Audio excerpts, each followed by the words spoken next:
Hello दोस्तों, आज हम लोग क्लास 10वां बिहार बोर्ड में आने वाली VVI मोस्ट इम्पोर्टेंट 20 सवालों को देखेंगे और इसमें यह आपको देखना है कि कितने नंबर आप सही कर पाते हैं। आपका जो भी सवाल 20 सवाल आवेगा, क्वेश्चन बैंक से सवाल दिए गए, पूछा गया सवाल आपका है और देखिए कितना आपका नंबर आता है। पहला सवाल आपका है कि 1 मीटर एम्पियर बराबर क्या होता है।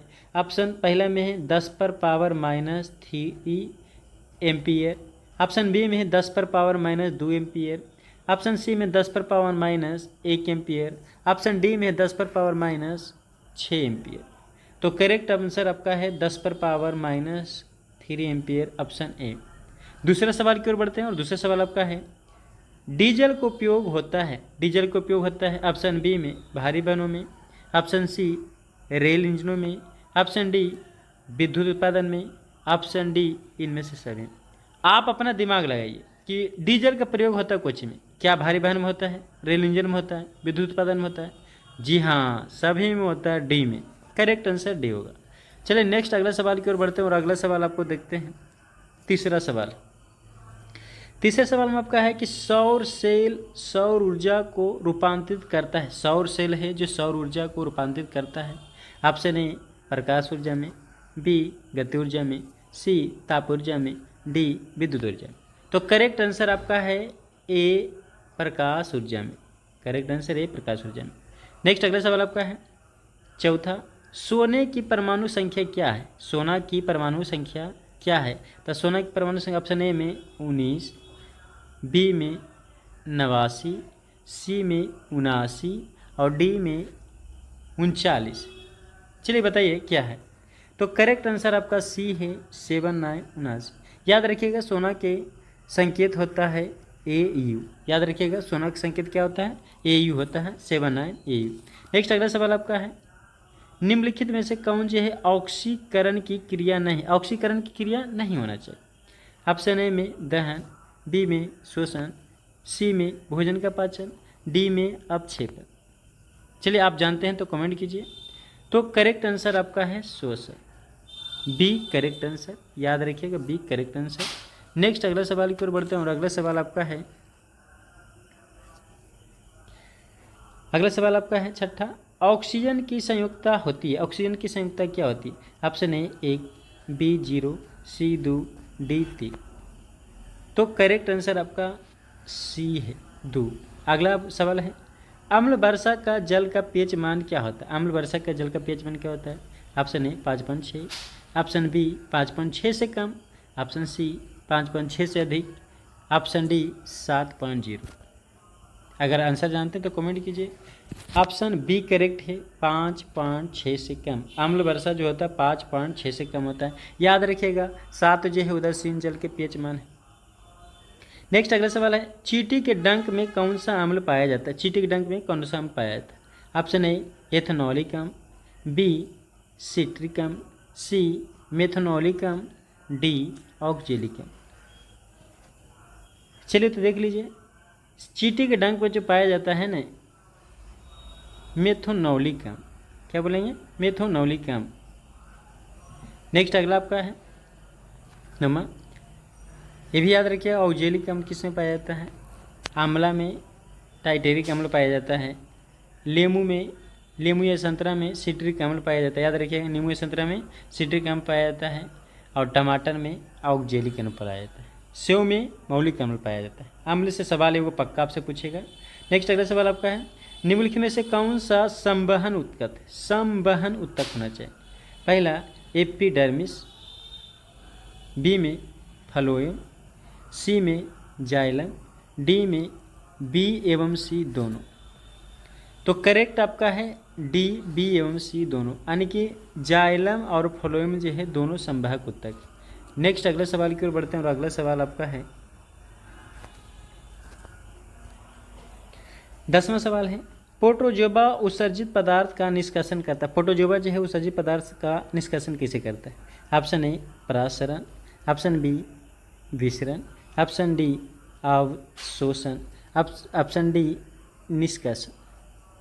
तो याद रखिएगा विसरण द्वारा जो होता है ना प्रसरण द्वारा जो होता है प्रोटोजोआ।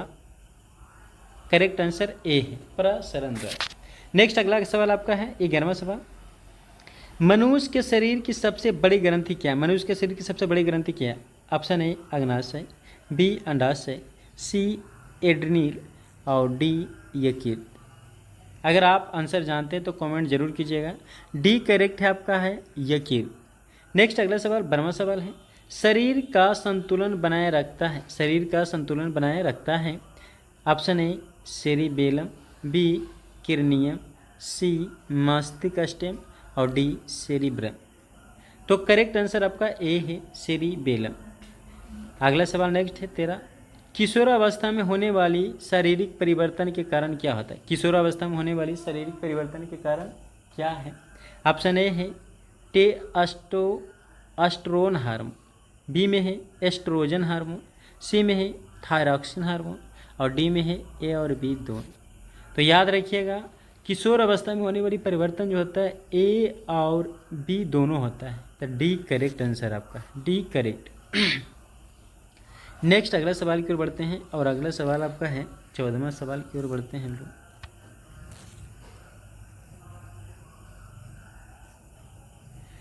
अगला सवाल आपका है 14 में।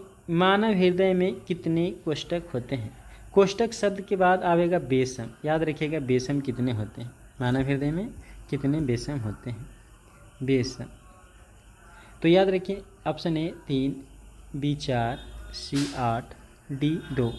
तो करेक्ट आंसर आपका है मानव हृदय में 4 बेसम होता है। आप पढ़े होंगे दायां निलय, बायां निलय, दायां अलिंद, बायां अलिंद। अगला सवाल 15 है। रक्त क्या है? रक्त ऑप्शन ए ऊतक है, बी कोशिका है, सी पदार्थ है, डी इनमें से कोई नहीं। तो करेक्ट आंसर आपका ए है, रक्त एक प्रकार के ऊतक है। नेक्स्ट अगला सवाल आपका है और बहुत अच्छा सवाल है 16। जीन शब्द किसने प्रस्तुत किया? जीन का खोज किसने किया? Option A Mendel, B Darwin, C Johnson और डी लोमार। तो ऑप्शन बी करेक्ट आपका, ऑप्शन सी करेक्ट आपका है जॉन्स। जिस जैसे जीन जैसे जॉन्स, एकदम करेक्ट याद रख रहे हैं, जैसे जीन जैसे जॉन्स। मेंडल ने मटर के पौधा पर प्रयोग किया था, याद रखिए। डार्विन जो है ने किताब लिखे थे, डार्विन जो है नेचुरल सिद्धांत की किताब यही लिखे थे, डार्विन लिखे थे। याद अगला सवाल है। जब किसी चालक तार से विद्युत धारा प्रवाहित होता है, जब किसी चालक तार से विद्युत धारा प्रवाहित होता है तो गतिशील कण क्या होता है? ऑप्शन ए परमाणु, B ion, C proton, D electron. तो करेक्ट आंसर आपका है इलेक्ट्रॉन। नेक्स्ट अगला सवाल 19वां सवाल की ओर है। ओम का नियम है, ओम के नियम क्या है? ऑप्शन ए भी बराबर आई आर, सी भी बराबर आर स्क्वायर, सी भी बराबर आई स्क्वायर और डी बराबर भी यानी कि डी में भी बराबर आई आर। तो करेक्ट आंसर आपका ये है भी बराबर आई आर। नेक्स्ट अगला सवाल और 20वां सवाल की ओर बढ़ते हैं हम लोग। 20वां सवाल है विभवांतर का एसआई मात्रक क्या? विभवांतर का एसआई मात्रक क्या है? ऑप्शन ए जूल, बी में वाट, सी में एम्पियर, डी में वोल्ट। तो विभवांतर के एसआई मात्रक वोल्ट होता है। करेक्ट आपका बी ऑप्शन है। और चलिए अब आपका एगो सवाल HW देते हैं और कमेंट में आंसर करके ज़रूर भेजिएगा। आपका सवाल है कि अमीटर का प्रतिरोध होता है, अमीटर का प्रतिरोध क्या होता है? छोटा, बड़ा, बहुत छोटा, इनमें से कोई नहीं। आप आंसर कमेंट में कीजिए, देखते हैं कितना बच्चा सही कर पाते हैं। अगर वीडियो आपको अच्छा लगे तो वीडियो को शेयर और लाइक ज़रूर कीजिए और पूछिए, अपना दोस्त में शेयर कीजिए और बोलिए कि आप तुम सेट मार के बताओ कितना आता है। धन्यवाद।